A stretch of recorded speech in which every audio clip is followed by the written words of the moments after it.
Air strike की ये तस्वीर और हमास के ठिकानों पर भीषण बमबारी। आईडीएफ के हमले में हाई राइज इमारत ध्वस्त। बड़ी खबर ये कि 24 घंटे में हमले में 31 लोगों की मौत।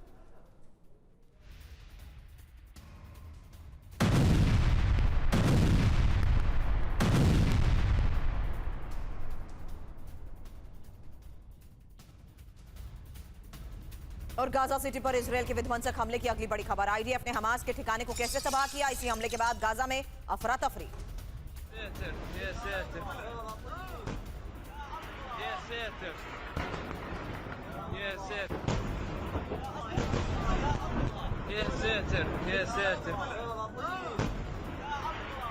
इजरायली हमले से दहले गाजा शहर की एक और तस्वीर, जहां गाजा में हमास के ठिकानों पर भीषण शेलिंग और रिहायशी इलाके में मौजूद लोग भी सहम गए। हमले में हमास का कमांड पोस्ट तबाह।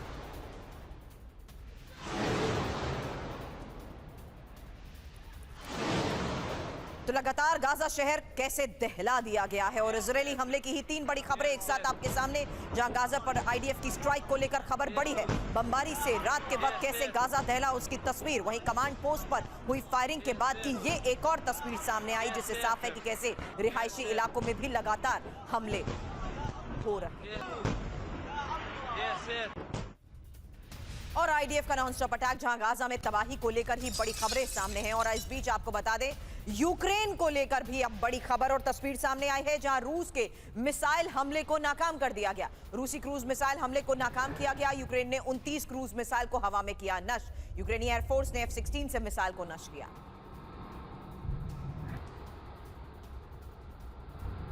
यूक्रेन के निप्रो में मिसाइल हमला, क्रूज मिसाइल से यूक्रेनी पोस्ट को तबाह किया गया। हमले के बाद पोस्ट में लगी भीषण आग की ये तस्वीर। पैट्रियट एयर डिफेंस सिस्टम रूसी क्रूज मिसाइल को रोकने में नाकाम।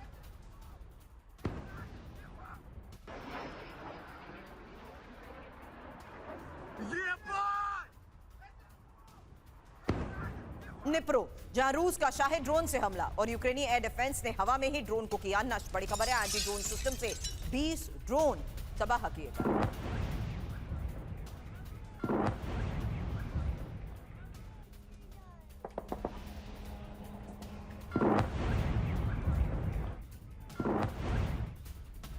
और पेरू में सरकार के खिलाफ विरोध प्रदर्शन। बड़ी खबर है, सरकार की नीतियों के खिलाफ सड़क पर उतरे जेनजीज को लेकर, जहां पेरू में राष्ट्रपति के खिलाफ लोगों के प्रदर्शन की ये देखिए तस्वीर।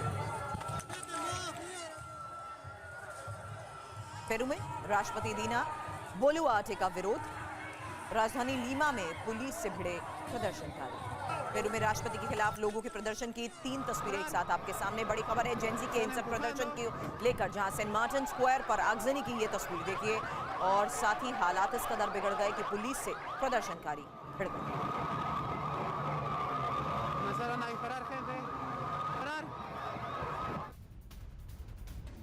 और तुर्की के अंताल्या में एक होटल में लगी भीषण आग, जहां कुछ ही मिनट में पूरे होटल में फैली आग की ये तस्वीर सामने आई। इसी भीषण आग में पूरा होटल कैसे जलकर खाक हुआ देखिए।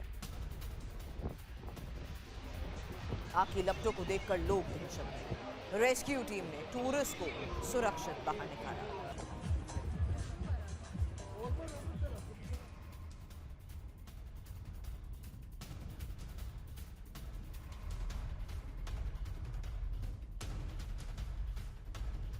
तो फुल एंड फाइनल में बड़ी खबरें अब आपके सामने होंगी, जहां फिलहाल आपको बता दें किस तरीके से अब नवंबर में रूस के हमले और नेटो के अलर्ट को लेकर खबर बहुत बड़ी है। लेकिन उससे पहले तस्वीरें आपने देखी गाजा में लगातार हो रहे इजरायली हमलों की, कैसे गाजा शहर को दहला दिया गया। वहीं रूसी क्रूज मिसाइल हमले को किया गया नाकाम, जहां बड़ी खबर है कि यूक्रेनी एयर डिफेंस ने ही इसे हवा में नष्ट कर दिया। और हमले के बाद पोस्ट में लगी आग की तस्वीरें भी आपने देखी। वहीं पेरू में सरकार के खिलाफ हो रहा विरोध प्रदर्शन और तुर्की के एक होटल में लगी आग की ही तस्वीर हमने आपको दिखाई। लेकिन आज आपको बता दें किस तरीके से लगातार बड़ी खबरें सामने आ रही हैं, जहां क्रिसमस से पहले रूस के हमले को लेकर खबर बहुत बड़ी है। ये टाइमिंग जरा इंपॉर्टेंट है, क्योंकि क्रिसमस से पहले यानी आने वाले दिसंबर से पहले रूस के हमले को लेकर ही खबर सामने आ रही है। वहीं ब्रिटेन वर्सेस रूस काउंटडाउन की क्या हो चुकी है शुरुआत।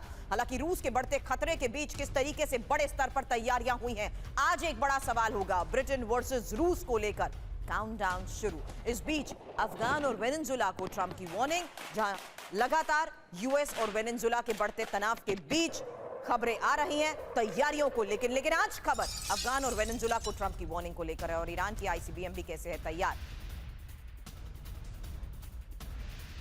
लेकिन बड़ी खबर है यूरोप में अमेरिकी न्यूक्लियर बॉम्बर की बड़ी मूवमेंट को लेकर, जहां चेक रिपब्लिक में अमेरिकी B-52 बॉम्बर की तैनाती और ऑस्ट्रावा बेस पर B-52 बॉम्बर तैनात किया गया है। पोलैंड बॉर्डर से बेहद नजदीक अमेरिकी बॉम्बर डिप्लॉय और नेटो एयर स्पेस में घुसपैठ की खबरों के बाद तैनाती।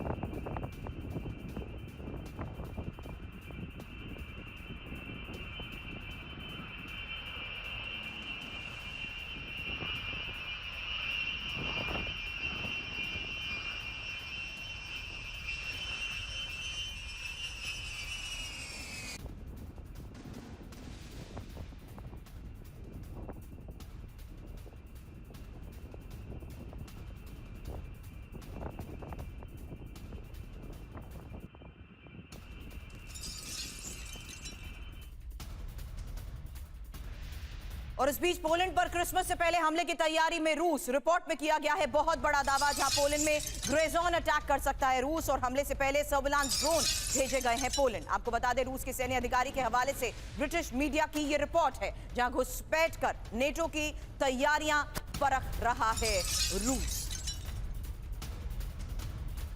तो पोलैंड पर क्रिसमस से पहले हमले को लेकर यह बहुत बड़ी खबर है। ग्रेजॉन अटैक रूस कर सकता है और हमले से पहले ही सर्विलांस ड्रोन पोलैंड भेजे गए हैं।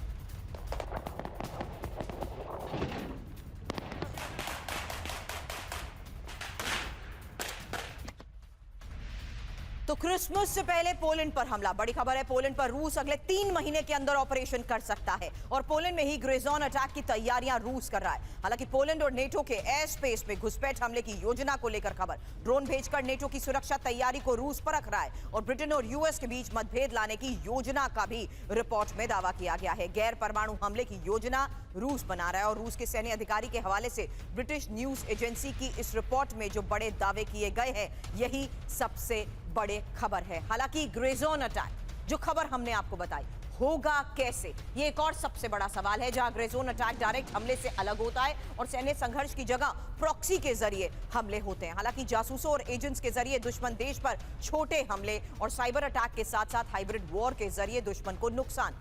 बड़ी खबर यह कि अंतर्राष्ट्रीय कानून के तहत सशस्त्र हमले में ये नहीं आता है। ऐसे में खास मेहमानों से अब सीधा सवाल, जहां आपको बता दूं major general retired GD Bakshi sir रक्षा विशेषज्ञ के तौर पर कर चुके हैं हमें ज्वाइन, और साथ ही पूर्व राजदूत पिनाक रंजन चक्रवर्ती सर हमारे साथ हैं और navy captain retired Shyam Kumar sir रक्षा विशेषज्ञ के तौर पर कर चुके हैं हमें ज्वाइन। पिनाक रंजन सर, सबसे पहला सवाल आपसे, क्योंकि ये खबर है पोलैंड पर क्रिसमस से पहले बड़े हमले को लेकर। एक सबसे इंपॉर्टेंट बात सर समझना चाहेंगे, क्योंकि युद्ध के दायरे जिस तरीके से बढ़ चुके हैं, तरीके बदल चुके हैं। आज खबर ग्रेजॉन अटैक को लेकर है सर, और ऐसे में ग्रेजॉन अटैक जो कि डायरेक्ट हमले से अलग है, इसी सैन्य संघर्ष के बीच प्रॉक्सीज का कैसे अलग अलग वॉर फ्रंट पर इस्तेमाल हुआ, ये हमने देखा। लेकिन अब रूस वर्सेस यूरोप को देखते हुए और आज के इस हालात को देखते हुए, क्या ये एक और फ्रंट के काउंटडाउन की शुरुआत है सर?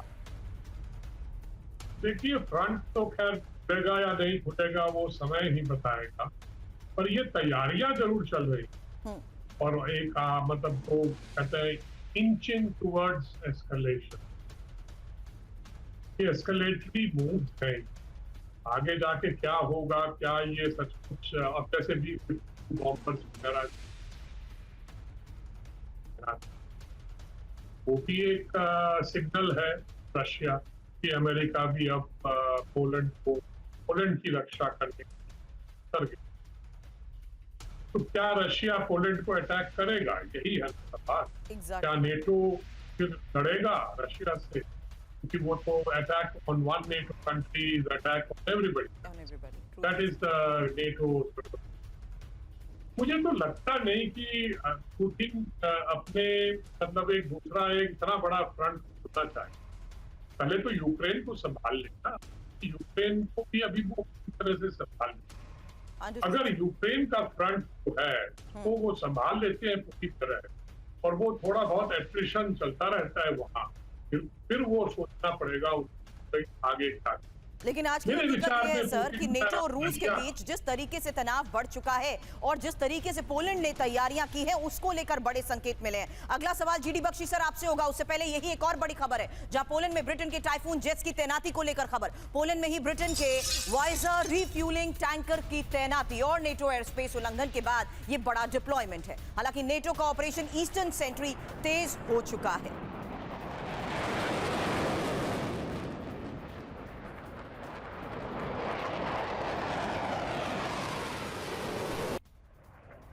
तो पोलैंड में टाइफून, रूस वर्सेस ब्रिटेन, क्योंकि रूस से बढ़ते तनाव के बीच ही पोलैंड में नेटो के शक्ति प्रदर्शन को लेकर बड़ी खबर। पोलैंड में ही ब्रिटेन के typhoon multi role fighter jets की तैनाती, पोलैंड में ब्रिटेन का Voyager air to air refueller tanker भी तैनात और ब्रिटेन के आरएफ कोनिग्सबी से पूर्वी पोलैंड विमान पहुंचे और एस्टोनिया में एयर स्पेस उल्लंघन के बाद नेटो की ये डिप्लॉयमेंट। हालांकि पोलैंड, रोमानिया और लातविया में ड्रोन घुसपैठ से तनाव पहले ही बढ़ चुका है और नेटो के ऑपरेशन ईस्टर्न सेंट्री के तहत जर्मनी, फ्रांस और ब्रिटेन के डिप्लॉयमेंट का मतलब। सीधा सवाल यही जीडी बख्शी सर कि लगातार बढ़ते इस तनाव के बीच हो रहे डिप्लॉयमेंट्स मतलब क्या है? आपके पास आऊं उससे पहले एक और बड़ी खबर है, क्योंकि ईस्टर्न फ्लैंक पर नेटो का शक्ति प्रदर्शन और ये रूस के बॉर्डर के नजदीक टाइफून एयरक्राफ्ट की उड़ान को लेकर खबर। रूस और बेलारूस बॉर्डर पर टाइफून जेट से पेट्रोलिंग और हाई अलर्ट पर ग्राउंड एयर डिफेंस और रडार सिस्टम। अब नेटो की तैनाती पर पोलिश ऑपरेशनल कमांड का दावा।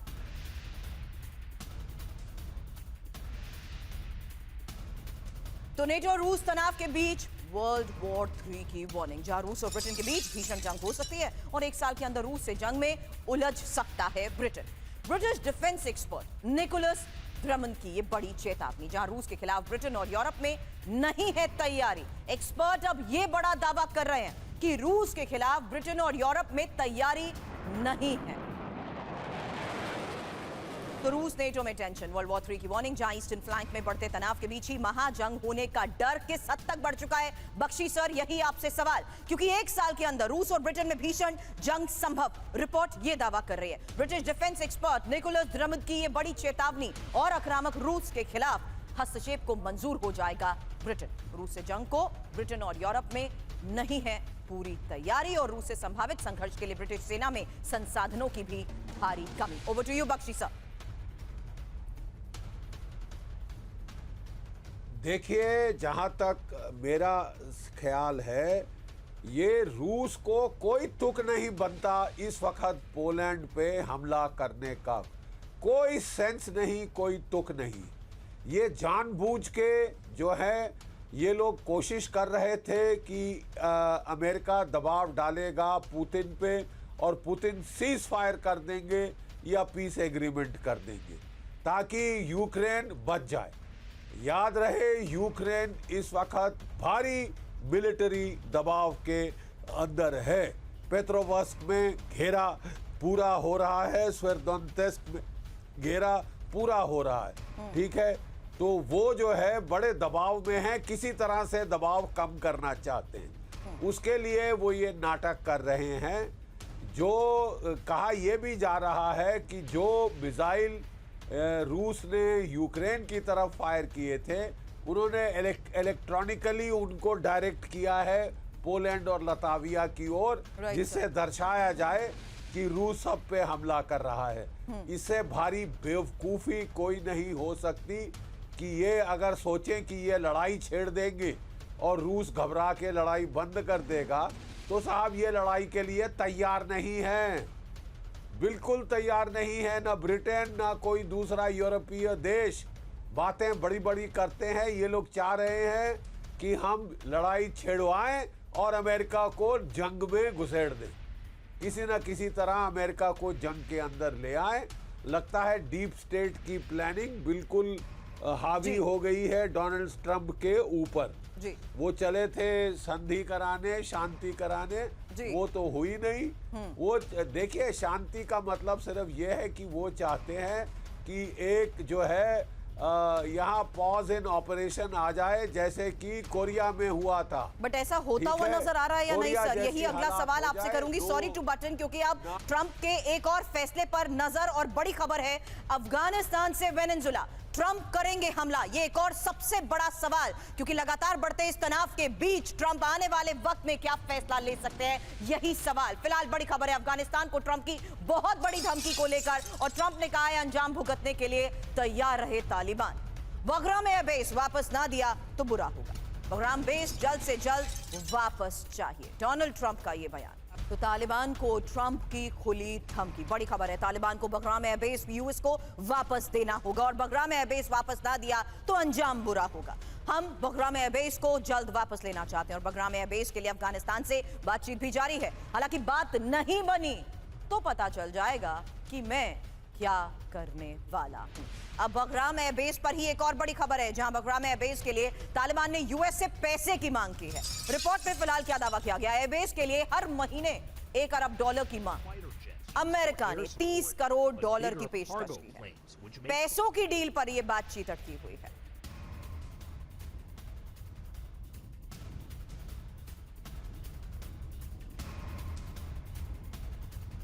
तो खबर बगराम एयरबेस को लेकर है। अब यही बगराम एयरबेस जिसको लेकर डील फाइनल नहीं हो पाई है, बातचीत पैसों को लेकर अटकी हुई है।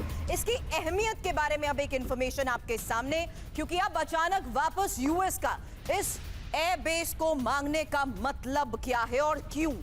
एक्सपर्ट से सवाल। उससे पहले इसी एयरबेस की अहमियत अमेरिका के लिए, जहां भौगोलिक स्थिति देखिए, मध्य एशिया, दक्षिण एशिया और पश्चिम एशिया के बीच ये मौजूद है। ईरान, पाकिस्तान, चीन, रूस पर निगरानी करना इसके जरिए आसान है। सुविधाओं की बात करें तो बगराम में लंबा रनवे है, हैंगर, हॉस्पिटल और खुफिया सुविधाएं। इसके साथ ही रणनीतिक महत्व ये, जहां से ऑपरेशन चलाना, ड्रोन स्ट्राइक करना और सैन्य मूवमेंट बेहद आसान हो जाती है। लेकिन ट्रंप के बयान पर अब तालिबान का जवाब क्या है, यही अगली बड़ी खबर। तालिबान ने अमेरिका की मांग को ठुकरा दिया। काबुल बातचीत के लिए तैयार है। विदेश मंत्रालय की तरफ से कहा गया अफगानिस्तान में अमेरिकी सेना स्वीकार नहीं, और अफगानिस्तान के विदेश मंत्रालय के अधिकारी का ही यह बयान। कैप्टन श्याम कुमार, अब इसकी इंपॉर्टेंस हमने समझा दी, लेकिन ट्रंप का यही बयान, जहां ये एक बार फिर से उनकी टोन टोनालिटी में नजर आता है कि अगर मेरी बात नहीं मानी तो भुगतने के लिए तैयार रहें। ये चेतावनी दी जा रही है, लेकिन इसी चेतावनी के बीच इस बातचीत को अस्वीकार कर चुका है तालिबान। धन्यवाद सुरभि, जय हिंद, शनो वरुणा।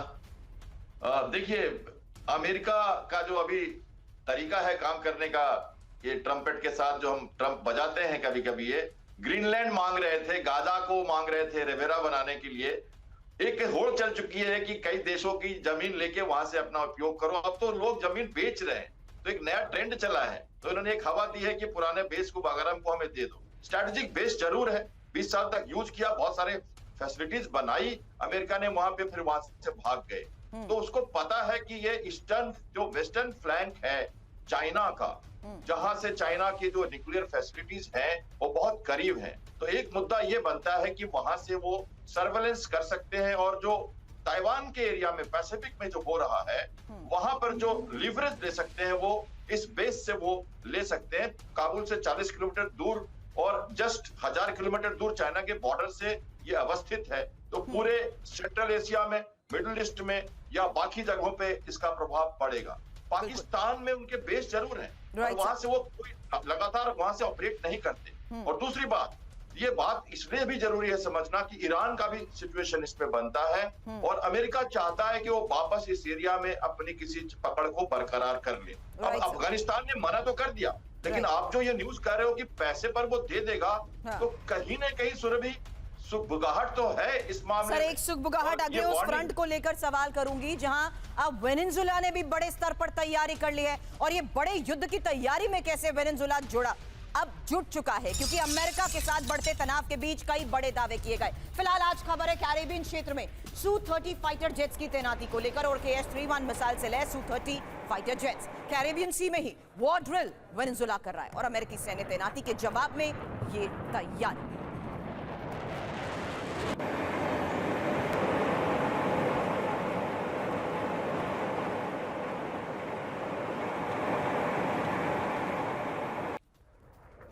तो Su-30 तैनात, युद्ध का काउंटडाउन। बड़ी खबर है, वेनेजुएला ने रूस से मिले Su-30 फाइटर जेट्स को तैनात किया है और KH-31 एंटी शिप मिसाइल से लैस वेनेजुएला के Su-30, ईरानी CM-9O और चीन से मिले C-802A एंटी शिप मिसाइलें भी तैनात हैं और S-300 और seaside drones unit war ready mode में है। हालांकि 1,23,000 सैनिकों को तैयार रहने के आदेश को लेकर खबर है। वेनेजुएला के तीसरे शिप पर हमले के बाद तैनाती की जा रही है। अब अमेरिका और वेनेजुएला में अघोषित युद्ध, क्योंकि वेनेजुएला के खिलाफ वॉर में है अमेरिका और वेनेजुएला के डिफेंस चीफ व्लादिमीर लोपेज की ये चेतावनी, जहां अमेरिका के सहयोगी इसके लिए तैयार रहे। लेकिन डोनाल्ड ट्रंप की वेनेजुएला को सीधी चेतावनी, जहां ड्रग तस्करों को तुरंत अमेरिका से बाहर निकालो और बात नहीं मानी तो वेनेजुएला को अकल्पनीय कीमत चुकानी होगी। हालांकि कैदियों और अपराधियों को वापस बुलाए वेनेजुएला, ये एक और बड़ी चेतावनी के तहत आ रही खबर, जहां साफ है कि लगातार ट्रंप वार्निंग्स भी दे रहे हैं और डोनाल्ड ट्रंप की अब वेनेजुएला को लेकर ये एक और सीधी चेतावनी।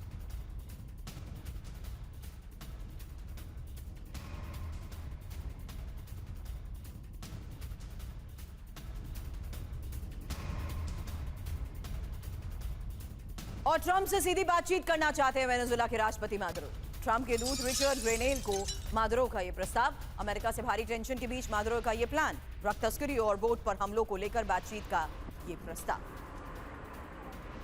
पिनाक सर, एक और ऐसा फ्रंट जहां एक्सपेक्ट कर सकते हैं कि बातचीत मुमकिन है। देखिए, बातचीत का रास्ता सब लोग खुला रख रहे हैं। आपने तालिबान के बारे में भी बताया, उन्होंने बोला कि ठीक है, बागराम बेस पे हम बातचीत करने को तैयार हैं। तालिबान को पैसे चाहिए, उनकी आर्थिक स्थिति जो है वहाँ वेनेजुएला भी कह रहा है हम बातचीत करने को तैयार है। देखिए, बातचीत का रास्ता कोई बंद नहीं करना चाहता, पर तैयारी चल रही है वेनेजुएला में कि हम अपने सैनिक और जो भी हमारे मिलिट्री एसेट्स उनको करेंगे। और उधर एक प्रॉक्सी वॉर तो शुरू ही कर दिया है ट्रंप ने, क्योंकि उनके जो बोट्स वगैरह हैं जो वो कहते हैं ड्रग्स कैरी कर रहे हैं। इसमें कोई शक नहीं है कि ड्रग ट्रेडिंग कोलंबिया, वेनेजुएला, जो ये छोटे छोटे लैटिन अमेरिकन कंट्रीज है, यहाँ से कोकेन वगैरह बन के जाता है और बाकी भी ड्रग। ये एक बहुत पुरानी कहानी है, कोई नई चीज। तब ट्रंप ने थोड़ा एग्रेसिव पोस्चरिंग कर दिया है कि हम जितने भी बोट्स हमें दिखेंगे कैरेबियन में, हाँ, जो हमारी तरफ आ रहे हैं उड़ा देंगे।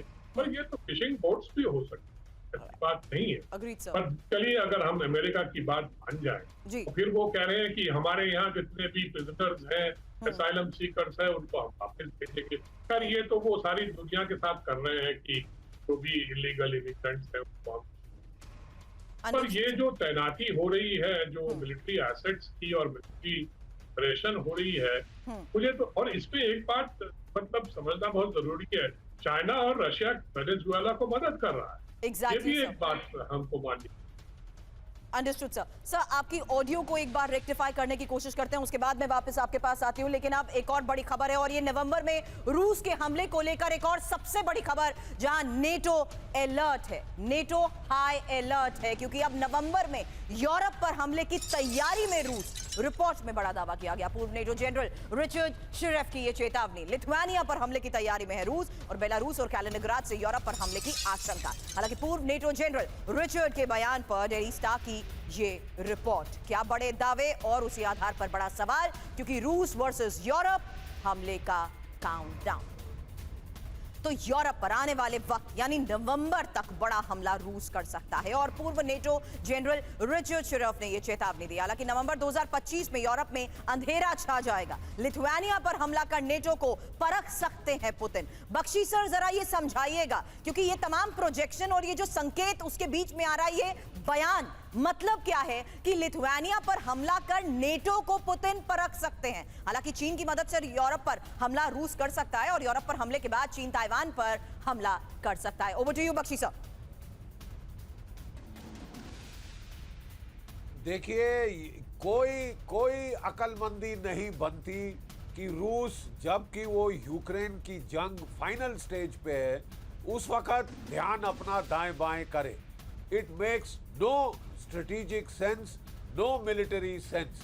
ये सिर्फ साई वॉर की जा रही है, रूस पे दबाव डाला जा रहा है, और ये दबाव में इनको एक भारी गलतफहमी भी हो सकती है, इसके अंदर एक्सीडेंटल एस्केलेशन हो सकती है, जिसके लिए ना ब्रिटेन तैयार है, ना फ्रांस, ना जर्मनी। इनको नुकसान होगा भारी अगर ये वहां पे जंग का दायरा बढ़ाएंगे, वो न्यूक्लियर वॉर भी बन सकती है। तो मेरा तो ख्याल ये है कि ये सिर्फ साई ऑप्स किए जा रहे हैं और ये कह रहे हैं कि वो नवंबर के पहले पहले ग्रे जोन ऑप्स करेगा। ग्रे जोन ऑप्स तो यूक्रेन की इंटेलिजेंस एजेंसी भी कर सकती है, जीबीयू भी कर सकती है और रूस का नाम लगा सकती है। तो ये तमाशा क्या है? ये क्या अमेरिका को युद्ध में खींचना चाहते हैं? क्या अमेरिका भी एक इस वक्त न्यूक्लियर युद्ध चाहेगा? अभी दिमाग पूरी तरह से तो खराब तो नहीं हुआ है, उम्मीद ऐसी है।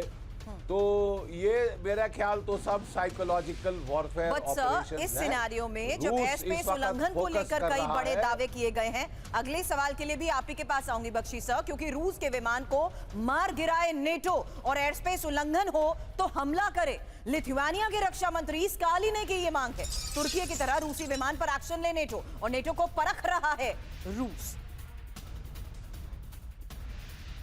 तो रूस विमान को मार गिराने की वार्निंग, जहां लिथुआनिया के रक्षा मंत्री स्कालिने ने नेटो देशों से यह मांग की है और नेटो के एयर स्पेस में घुसपैठ कर मार गिराए जाएं रूसी विमान। तुर्की की तरह रूसी विमान पर हमला करे नेटो देश, और 2015 में तुर्की ने रूस के सैन्य विमान को मार गिराया था। स्कालिने की यह चेतावनी, जहां रूस पर गंभीरता से एक्शन की जरूरत। Over to you, back to you Bakshi sir. लेकिन एक छोटा कमेंट उसी आधार पर, क्योंकि एयर स्पेस उल्लंघन और उसके बाद अब रूस के खिलाफ बन रही रणनीति के बाद ये एक और बयान सर। देखिए, मैं आपको साफ बता रहा हूं कि जो तुर्की और रूस के बीच का एक्शन था बिल्कुल डिफरेंट कॉन्टेक्स्ट था। यहाँ हॉट वॉर, काइनेटिक वॉर चल रही है। यहाँ रूस के जहाज पे हमला is an act of war. ठीक है, ये कोई गलतफहमी किसी को किसी तरह की नहीं होनी चाहिए कि वो थूका चाट कर रूस चुपचाप बैठ जाएगा, और वो भी लिथुआनिया जैसे देश से चुपचाप बैठ जाएगा या पोलैंड से घबरा के बैठ जाएगा। ठीक है साहब, अगर आप थर्ड वर्ल्ड वॉर चाहते हैं, और यूरोप तो पागलों का मुल्क है, ठीक है, यूरोप पागलों का देश है। वर्ल्ड वॉर 1 यहाँ हुई, वर्ल्ड वॉर 2 यहाँ हुई, और जिस तरह की हरकतों पे ये आमादा है, मुझे कोई हैरानी नहीं होगी कि अगर वर्ल्ड वॉर 3 भी यहाँ ट्रिगर हो सकती है एक्सीडेंटली। ये साइकोलॉजिकल वॉरफेयर कर रहे हैं रूस के साथ, ताकि वो अपनी जो हमले हैं यूक्रेन पे उन्हें बंद करे, कहीं और देखना पड़े। लेकिन ऐसे में सर अब नेटो को क्या अमेरिका एक और बड़ा झटका दे सकता है? रोक रही हूं आपको सर, क्योंकि बड़ी खबर है, बाल्टिक देशों की सैन्य मदद अमेरिका रोक सकता है, और पेंटागन ने यूरोपीय देशों को जानकारी दी। एस्टोनिया, लातविया, लिथुआनिया की सैन्य मदद में कटौती को लेकर खबर है। पेंटागन सूत्रों से रॉयटर्स फिलहाल क्या बड़ा दावा कर रहा है, यही अगली इंफॉर्मेशन आपके सामने।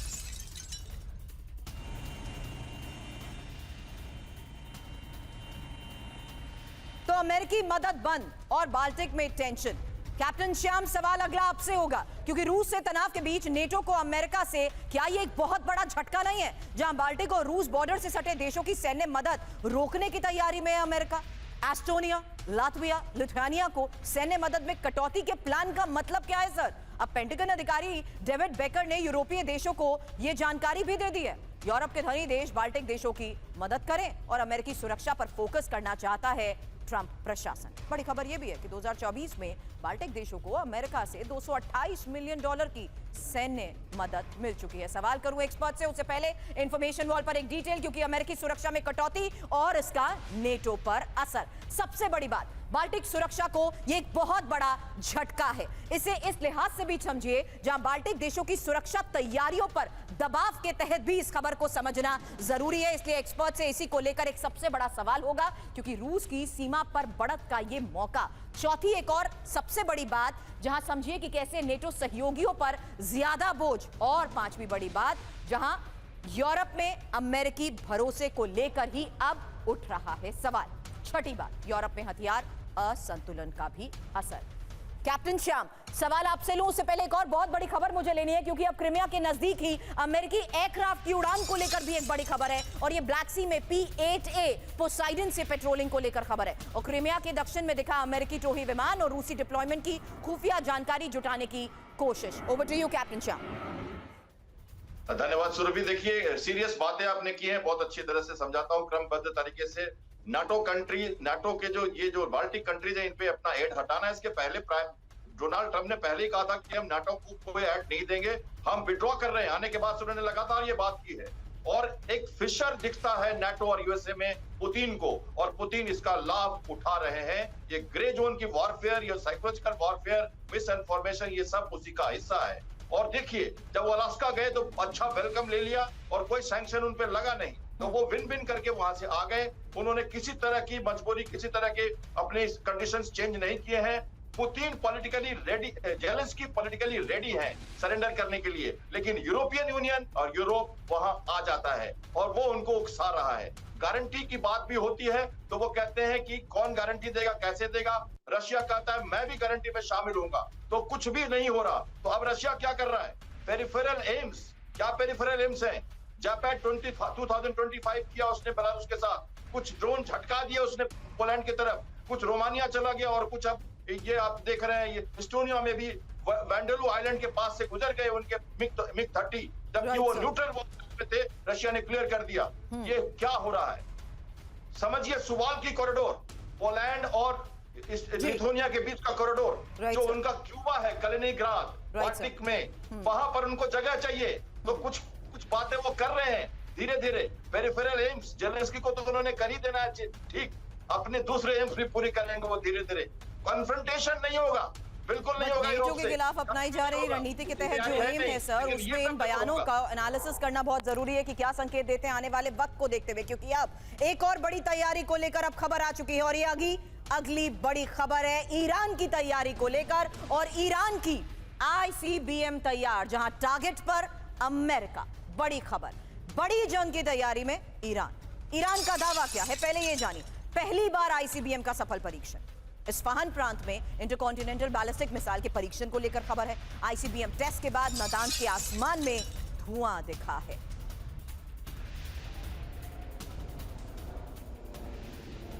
तो ईरान और रूस की मिसाइलें तैयार। बड़ी खबर है, ईरान और ICBM का टेस्ट, वहीं रूस ऑर्शनिक टेस्ट की तैयारी में है। हालांकि अलग अलग फ्रंट से जिस तरीके से ये बड़ी तैयारियों को लेकर खबरें आ रही हैं, इनका मतलब क्या है, इनका संकेत क्या है, और कौन है इनके टारगेट पर, यही सबसे बड़ा सवाल। क्योंकि खबर है ईरान ने ICBM मिसाइल बनाई है। ICBM पर ईरानी सांसद का बड़ा दावा। टीवी इंटरव्यू में सांसद मोहसेन जगाहने ने यह दावा किया।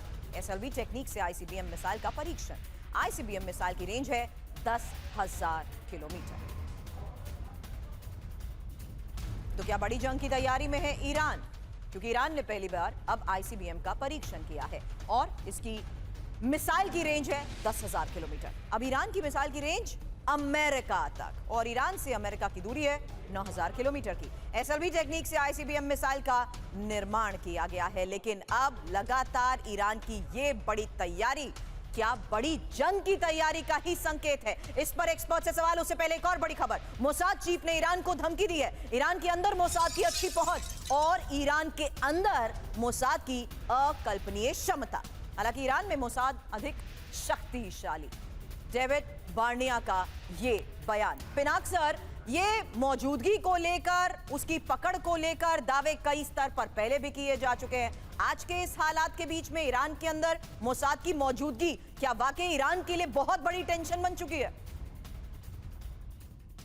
क्या आपको मालूम है वो जो इस्माइल हानिया थे, जो तेहरान में रुके हुए थे, जिनको वहाँ जो तेहरान की जो सरकार है, जो मुल्लों का सरकार है, उन्होंने उसको पनाह दे रखा था। वो इजराइल ने वहां भी पहुंच के उसको खत्म कर दी।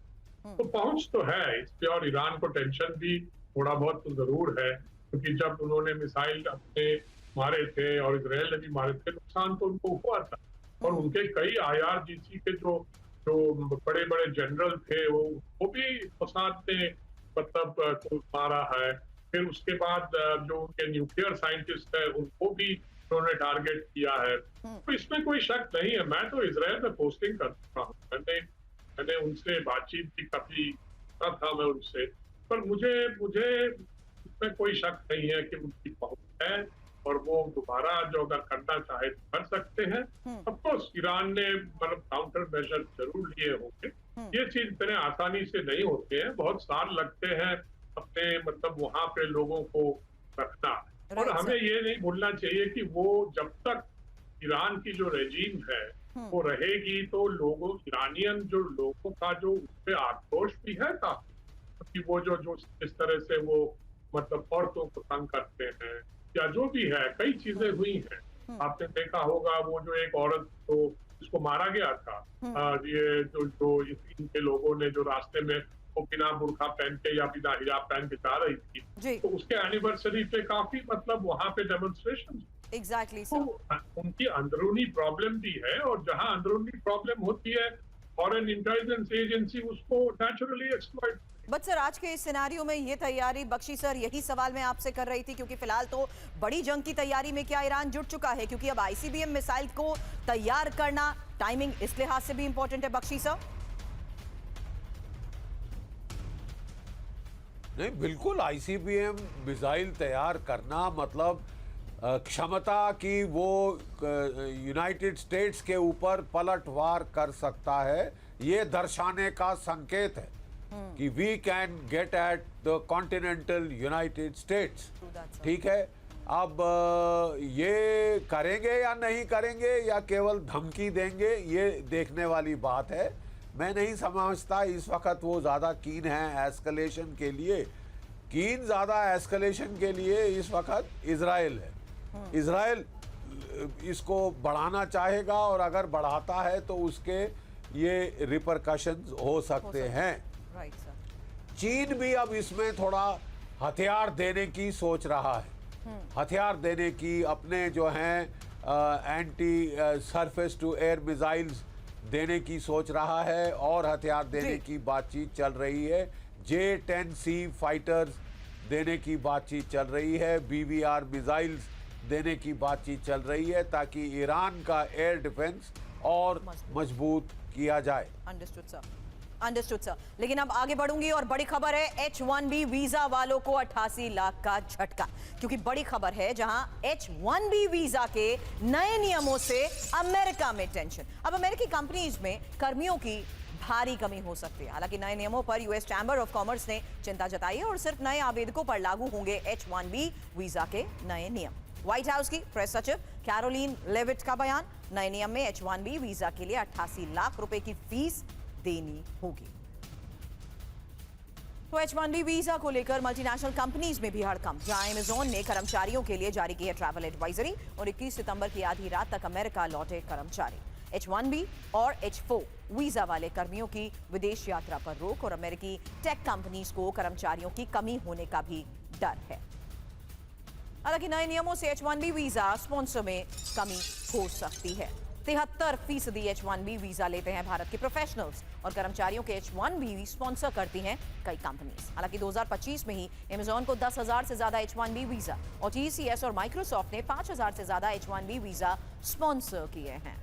इंफॉर्मेशन वॉल पर फिलहाल इसी बड़ी खबर पर एक डिटेल आपके सामने, क्योंकि H-1B वीजा महंगा, कंपनियों पर झटका, जहां अमेज़न, TCS, माइक्रोसॉफ्ट और मेटा के साथ साथ एप्पल और गूगल को लेकर ये इंफॉर्मेशन आपके सामने रख रहे हैं, जिससे साफ है कि किस तरीके से बहुत बड़ी ऐसी कंपनीज हैं जहां 2025 की पहली छमाही में ही H-1B वीजा स्पॉन्सर किया गया। कोजिनसेट के साथ साथ डेलॉयट और इन्फोसिस और विप्रो और टेक महिंद्रा के नाम भी इसमें शामिल हैं। हालांकि बड़ी खबर इस बीच H-1B वीजा पर MEA की पहली प्रतिक्रिया को लेकर भी है, जहां H-1B वीजा के नए नियमों पर भारत की नजर है, और प्रतिभाओं के आदान प्रदान से दोनों देशों को मदद की बात कही जा रही है। नए नियमों से प्रौद्योगिकी, आर्थिक विकास पर असर और समस्या के उचित समाधान की कोशिश। Pinak sir, a short response on this, क्योंकि यहां जाहिर सी बात है इस हालात के बीच में इस तरीके की खबर आना हड़कंप मच जाता है सर, और इस बीच समस्या के समाधान को लेकर किस तरीके की कोशिश एक्सपेक्ट की जा सकती है? देखिए, एक चीज हमें नोट करना है कि ये जो नए नियम उन्होंने लगाए हैं, ये फ्यूचर H-1B वीजा के लिए है। इसीलिए आपने देखा होगा जितने कंपनी हैं जिनके यहाँ H1B वीजा क्लियरेंस या जो भी है काम करते हैं, उनको कहा गया कि फलानी तारीख तक आप वापस आ जाए और बाहर न जाए। तो ये उन पे लागू नहीं है जो ऑलरेडी वहाँ H1B वीजा पे है और काम कर रहे हैं। ये क्लैरिफिकेशन तो मैंने दिया है, पर अब आगे क्या होगा? देखिए बेसिकली ट्रम्प का उद्देश्य क्या है, व्हाट इज हिज एम? वो चाहते हैं ये बिग टेक कंपनीज जो हैं, जो अमेरिकन जो वहां पे हैं, उनको एम्प्लॉय करे, वो एम्प्लॉयमेंट बढ़ाना चाहते हैं। वहां पे रिपोर्ट ऑलरेडी आने लग गया है कि अनएम्प्लॉयमेंट बढ़ रहा है या इन्फ्लेशन बढ़ रहा है, क्योंकि उनकी जो नीतियां हैं इस पे वो नेचुरली इफेक्ट हो रहा है। बिल्कुल सर, ये जो है वो इसी के तहत किस तरीके की बातचीत का रास्ता खुलता है, क्या कोशिशें रहती है, इस पर नजर रहेगी। फिलहाल आप तीनों ने हमें ज्वाइन किया, उसके लिए बहुत बहुत शुक्रिया आपका।